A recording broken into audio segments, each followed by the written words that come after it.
Hi, I'm Marcus Newsom, Superintendent of Chesterfield County Public Schools, and welcome to Newsmakers. Joining me today is Teasia Stewart, who is an honor roll student and a senior at Clover Hill High School. Yes. Welcome. Thank you. So we're here today to talk about Virginia Girls State, and this summer you had an opportunity to attend. So I want you to tell us a little bit about the program. Well, Virginia Girls State, it's a program that involves educating young women and young men about the government. Essentially, you attend a university, and at the university, you create a mock government. The attendees run 4 different positions. You have the mayor, the governor, lieutenant governor, attorney general, and together we create a state. Okay, and I understand that you ran for office. I did. And you were elected. Tell us about that. That was great. As far as the election process goes, it wasn't premeditated. I had no idea what I was getting myself into prior to visiting Longwood. So I show up and we all meet in Jarman Hall, which is it's an auditorium in Longwood University. And I see this girl on stage, Bia Kasonga, and I think, wow, she looks just like me. I was inspired. I saw her name in the book of governors. I believe I'm the 69th governor, and before that whole thing, I just thought I would love to see my name in that book, and that's how it all started. Okay. Yes. And so will your name make it in the book? It will. Okay.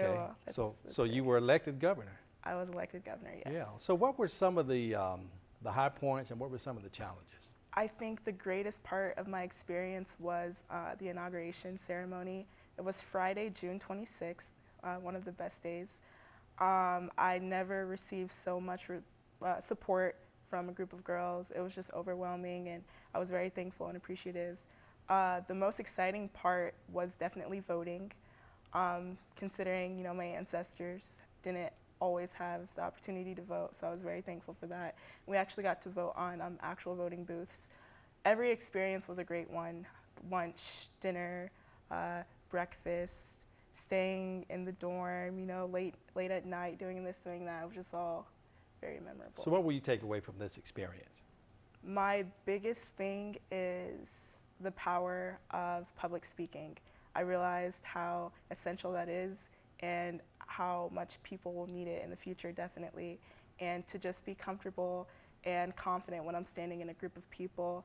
I wouldn't say that I'm completely afraid of speaking in front of people, but I have a slight fear of it, and I definitely pushed my boundaries the entire experience during the program. Well, I'm very impressed. I understand that you ran for elected office at your school, and Yes. you were not successful, yet you have the determination Yes. to try it again once you got to Longwood. That's another thing.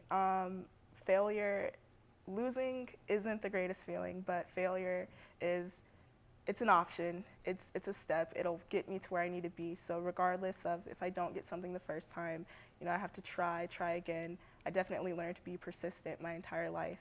And so. Well, and that's part of your athletic training to understand. Yes. You are the starting point guard on the girls basketball team. Yes. We have about a half-minute left, and I want you to close us out by telling us about your plans once you graduate from high school. Well, that is a great question. I actually applied to several universities. My dream school, my #1 choice is Harvard University. I am also applying to 2 service academies, the Air Force Academy and the United States Military Academy. So I hope to be accepted to one of those. I have no doubt. You have Thank made you. us proud and continue to make us proud. And thank you for joining us on Newsmakers, and thank you for joining us today on Newsmakers.